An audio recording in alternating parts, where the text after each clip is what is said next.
Question है number series का। यहाँ पर प्रश्न में नंबर सीरीज दी हुई है। हमें पता लगाना है कि नंबर सीरीज में प्रश्नवाचक चिन्ह के स्थान पर कौन सी संख्या आएगी।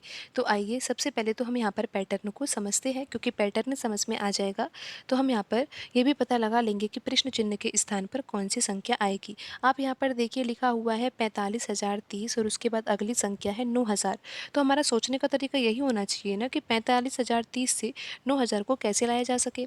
तो हमें इसके लिए क्या करना चाहिए, यहाँ पर 45,030 में हमें 5 का भाग तो देना ही चाहिए ना, जिससे कि 9,000 के आसपास की संख्या आएगी और फिर हम 9,000 को तो प्राप्त कर ही लेंगे। तो यहाँ पर अगर हम 45,030 में 5 से भाग देंगे ना, तो यहाँ पर आएगा 9,006। जब यहाँ पर 9,006 आ जाएगा ना, तो यहाँ पर लिखा हुआ है 9,000।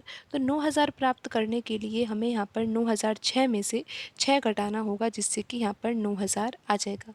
तो इस तरह से यहाँ पर 45,030 से हम 9,000 को प्राप्त कर सकते हैं। हमने कौन सा पैटर्न लगाया, 45,030 था ना, तो इसमें हमने 5 से भाग दिया। जब हम यहाँ पर 5 से भाग दिया तो यहाँ पर कितना आया, 9,006 आया। फिर हमने यहाँ पर 9,006 में से 6 घटाया, जिससे कि यहाँ पर 9,000 आ गया। तो इस तरह से यहाँ पर पैटर्न लग रहा है। तो यहाँ पर आप ये समझ ही गए कि यहाँ पर हमें 6 भी घटाना होगा और उसके बाद ही यहाँ पर 9,000 आ सकता है। फिर अब देखिए 9,000 तो आ ही गया है। 9,000 के बाद जो अगली संख्या है वो क्या है, 1,795। तो 9,000 से 1,795 प्राप्त करना है, तो आप यहाँ पर समझिए कि 9,000 में हम 5 से भाग तो देंगे ही, जिससे कि कितना आ जाएगा, 1,800 आ जाएगा। लेकिन आपको ये भी पता है कि हमें लेकर क्या आना है, 1,795 लेकर आना है ना। तो यहाँ पर हमें कितना घटाना होगा, 1,800 में से अगर हम 5 घटा देंगे तो कितना आ जाएगा, 1,795 आ जाएगा। तो इस तरह से यहाँ पर पैटर्न लग रहा है। आपने क्या किया, 9,000 में अगर 5 से भाग दिया जाएगा तो 1,800 आएगा। 1,800 में से 5 घटाने पर यहाँ पर 1,795 आ जाएगा। और आप ये देख ही सकते हो कि यहाँ पर 1,795 लिखा हुआ है। अब 1,795 के बाद जो अगली संख्या है वो क्या है, 355 है ना।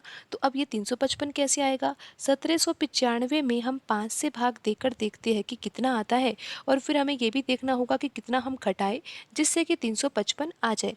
तो यहाँ पर 1,795 में अगर 5 से भाग दिया जाएगा तो यहाँ पर कितना आएगा, 5 दिया 15, पचम 25 और यहाँ पर आ जाएगा 359। और 359 में से हमें 4 तो घटाना ही होगा, जिससे कि यहाँ पर 355 आ जाए। तो अब आपको इतना समझ में आने लगा है कि यहाँ पर 359 आएगा और 359 में से हमें 4 घटाना होगा, जिससे कि यहाँ पर 355 आ गया। तो अब आपको यहाँ पर पैटर्न तो समझना ही होगा, क्योंकि अब हमें पता लगाना है कि 355 के बाद यहाँ पर अगली संख्या क्या होगी। तो 355 तो हम यहाँ पर लेकर ही चलेंगे, लेकिन हमें नहीं पता अभी यहाँ पर क्या आएगा। अब हम यहाँ पर पैटर्न लगाएंगे, पैटर्न को समझेंगे। आप देखिए 5 से भाग तो हमें देना ही है, क्योंकि आप देख ही सकते हो कि यहाँ पर सभी संख्याओं को प्राप्त करने के लिए हमने यहाँ पर 5 से भाग तो दिया ही है। फिर आप देखिए घटाने में क्या घटाया है, पहले 6 घटाया, उससे अगले पद में 5 घटाया, फिर उससे अगले पद में 4 घटाया। तो अब यहाँ पर हम 3 घटाएंगे पैटर्न के अनुसार। अब देखते हैं यहाँ पर आंसर क्या आएगा। अगर आप यहाँ पर 355 में 5 से भाग दोगे तो कितना आएगा, 71 आएगा। और 71 में से हमें 3 भी घटाना होगा।